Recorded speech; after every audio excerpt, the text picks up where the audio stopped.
Hi, this is first video on sailing, and in this video I will talk about some basic rules when you are on a sailing boat or on a ship or a boat in general. And the first rule is that the captain is always right.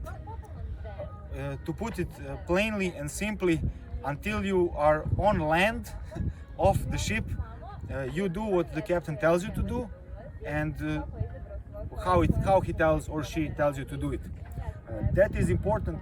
I like to understand why I do things when I'm doing it. So for this rule, it's a bit like in the army, but not as strict, but not a lot different. There are, for example, when a ship comes to a port and it wants to disembark, to be tied to the dock, there are several ways to approach the dock. You can park the ship. I'm not sure about proper English terms, but you can park it sideways or with the rear side of the ship. Again, pardon for my ignorance of the proper terms in English, but you get the point. And whichever of those two ways is chosen, there are pros and cons to each, but it is important that all the crew members are working towards one of those two ways when you are trying to park. If half the crew is trying to move a ship in one direction and the other half in the other, or putting the ropes on that side and so on, it can create chaos and problems, maybe even accidents. So it's important to have one person who says we do this, we do that, and everyone obeys that person, and then everything goes smoothly and all is well. So always listen to the captain. The second rule is when you are walking on a ship or entering a ship, you should do it barefoot, or if you need to have some sort of shoes, whether it's too cold or you don't like going barefoot, it's best if those shoes are made with soles of rubber that aren't slippery and that don't leave any marks.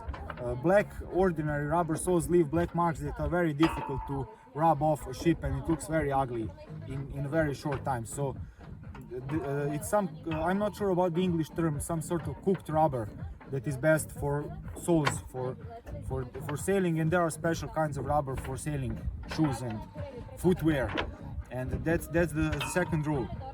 Now, when we're talking about walking on the ship, it's important to always have the center of your mass pointing inwards towards the ship's center, so you don't tip and fall off the hull in case anything starts suddenly rocking or anything happens, or a strong gust of wind or something. So you do not want to hold the fence, because it's not very stable, it's not very reliable, generally speaking, and that will force you to lean your body outwards. You want to move and lean towards the inner side of the ship, or to catch onto some of these that hold the mast. This is strong and reliable, and there are also often some sort of handholds along the hull, and that's generally safe and good to use. In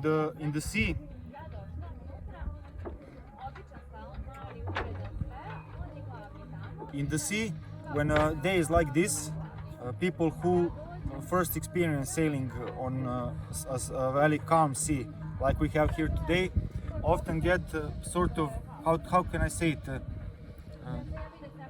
tricked into being too relaxed. You should enjoy it, you should relax, but there can always happen, especially to those who don't have experience, a situation that a boat suddenly, without any prior warning, starts to rock in all directions or leans in one direction, and that can be very almost like a catapult.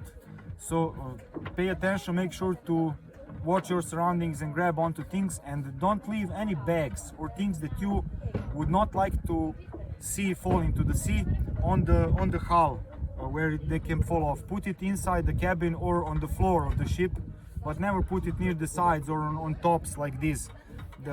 You can lose them. It happens. It can happen only once, but it's enough for it to happen only once.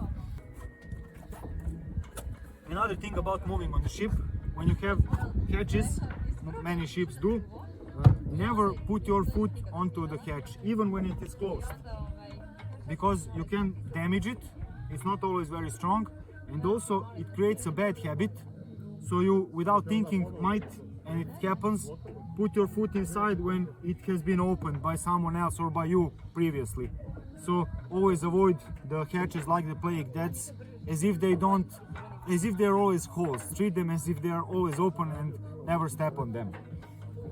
Finally, for this first introductory video, it is in order to make yourself a useful part of the crew, it is a very good idea to learn at least 3 or more basic ways of tying a rope.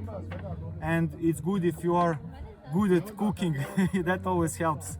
And bringing good energy, being happy to help each other can make a sailing trip and the whole experience be a very positive one and a very good one. And in my experience, there are only 2 kinds of people: those who, when they experience sailing, never want to do anything else for vacation, and those who really don't like that kind of spending time and are not very in the mood to do it again.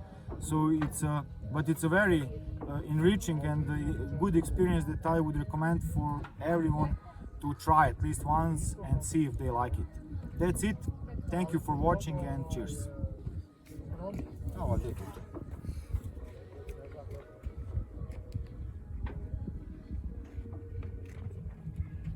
Leon.